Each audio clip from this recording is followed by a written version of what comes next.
আপনারা জানেন 2001 সালে এই আওয়ামী লীগের থেকে বেরিয়ে এসে 2001 সালে 4 দলীয় ঐক্য জোট করে আবার ক্ষমা চেয়ে জাতির কাছে মাপ চেয়ে আবার একসঙ্গে নির্বাচন করে 18টা সিট পেয়েছে।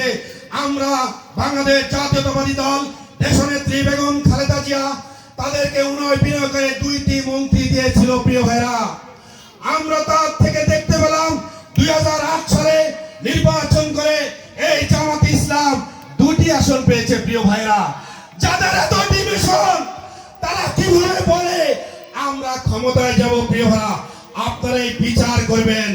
জামাত ইসলামকে আপনারা হয়তো ভালো করে জানেন, আমরা এখানে বসবাস করি এবং আমাদের নেত্রী বেগম খালেদা জিয়াকে যে ধরনের কথাবার্তা বলেছে, আমরা যুদ্ধ অপরাধী, আমাদের নেত্রী যুদ্ধ অপরাধী বলতে বলতে আমরা শুনতে শুনতে মাথা নষ্ট হয়ে গেছে।